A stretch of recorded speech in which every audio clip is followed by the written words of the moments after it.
నమస్తే, welcome to okay TV. ప్రభుత్వ ఉద్యోగంలో ఉంటూ ఒక మహిళ తల్లి కావాలంటే చట్టాలు, నిబంధనలు ఆమెకు అండగా ఉండాలి. కానీ నీకు మొదట్లోనే కవలలు అంటే ట్విన్స్ పుట్టారు కాబట్టి ఇప్పుడు రాబోయే రెండో ప్రసూతిని మూడో బిడ్డగా కిందకి లెక్కగట్టి అసలు ప్రసూతి సెలవులు ఇవ్వలేమని ఒక ప్రభుత్వమే చెప్తుంటే ఎలా ఉంటుంది ఆలోచించండి. ఒక ఉద్యోగిగా ఆమె ప్రభుత్వానికి సేవలు అందిస్తుంది.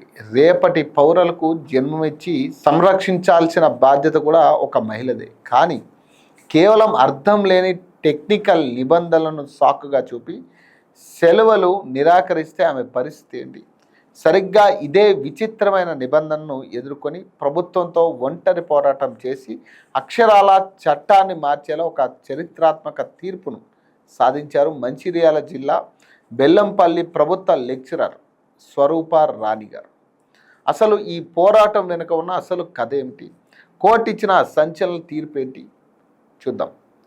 తెలంగాణలో మంచిర్యాల జిల్లా బెల్లంపల్లిలో ప్రభుత్వ లెక్చరర్గా పనిచేస్తున్న స్వరూప రాణి గారు జీవితంలో రెండో ప్రసూతి సమయంలో ఎంతో సంతోషాన్ని ఇవ్వాల్సింది. కానీ ప్రభుత్వ సర్వీస్ రూల్స్లోని కొన్ని అసంబద్ధమైన నిబంధనలు ఆమెకు గోడల అడ్డుగా నిలిచాయి. ఆమెకు మొదట కాన్పులో కవలలు అంటే ట్విన్స్ జన్మించారు. దీంతో అధికారులు ఒక విచిత్రమైన వాదనను తెరపైకి తెచ్చారు. మొదటి కాన్పులోనే 2 పిల్లలు పుట్టారు కాబట్టి ఇప్పుడు వచ్చే రెండో ప్రసూతిని మూడో బిడ్డ కింద లెక్కగట్టాల్సి వస్తుంది. నిబంధనల ప్రకారం 2 కాన్పులకే సెలవులు ఇస్తాం, మూడో దానికి ఇవ్వలేము అంటూ ఆమెకు ప్రసూతి సెలవులు మంజూరు చేయడానికి నిరాకరించారట.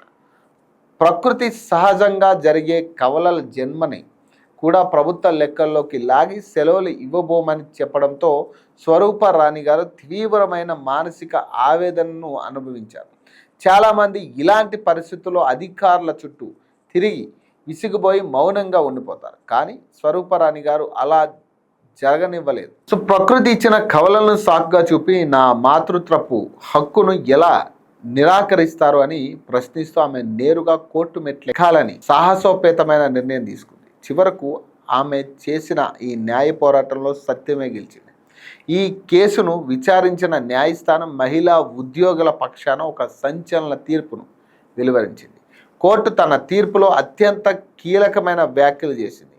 కోర్టు ఇచ్చిన తీర్పు మొదటి కాన్పులో కవలలు పుట్టారనే కారణంతో రెండో ప్రసూతిని మూడో కాన్పుగా పరిగణించడం పూర్తిగా అశాస్త్రీయమని మరియు అన్యాయమని, ప్రసవాలు వేరు, జన్మించిన పిల్లల సంఖ్య వేరు, కాన్పుల సంఖ్య ఆధారంగా సెలవులు ఇవ్వాలి తప్ప పిల్లల సంఖ్యను బట్టి కాదు అని స్పష్టం చేసింది. అంతేకాదు పిల్లల పెంపకం మరియు మాతృత్వపు హక్కు అనేది రాజ్యాంగం కల్పించిన ప్రాథమిక హక్కు అని, ప్రభుత్వాలు పాత నిబంధనలను మహిళా ప్రాథమిక హక్కులుగా కాలవారలేవని కోర్టు తేల్చి చెప్పింది. ఈ తీర్పు కేవలం స్వరూప రాణి గారి ఒక్కరి విజయం మాత్రమే కాదు, ఇలాంటి విచిత్రమైన నిబంధనలతో ఇబ్బంది పడే ఎంతోమంది మహిళా ఉద్యోగులకి ఇది ఒక పెద్ద రక్షణ కవచం. ప్రభుత్వాలు లేదా శాఖలు ఇప్పటికైనా ఇలాంటి కాలం చెల్లిన రూల్స్ను సవరించుకోవాలని ఈ తీర్పు గట్టిగా హెచ్చరించింది. చాలాసార్లు సిస్టంతో పోరాడి గెలవడం కష్టమని అంటారు. కానీ నిలదీసే ధైర్యం, న్యాయం వైపు ఉండే నిజాయితీ ఉంటే ఏ గోడనైనా బద్దలు కొట్టవచ్చని స్వరూప రాణి గారు మరోసారి నిరూపించారు. కవలలు పుట్టారనే చిన్న సాకుతో సెలవులు నిరాకరించిన వారికి తన ఒంటరి పోరాటంతో అద్భుతమైన గుణపాఠం చెప్పారు. వ్యవస్థలో ఇలాంటి తప్పులను ప్రశ్నించి భవిష్యత్ తరాల మహిళలకు దారి చూపించి స్వరూప రాణి గారు పోరాట స్ఫూర్తి ప్రతి ఒక్కరికి ఆదర్శం. ఈ చరిత్రాత్మక తీర్పుపై మీ అభిప్రాయం ఏంటి? కింద కామెంట్ సెక్షన్లో తెలపండి. ఈ వీడియో పైన ప్రతి ఒక్కరికి షేర్ చేయండి. ధన్యవాదాలు.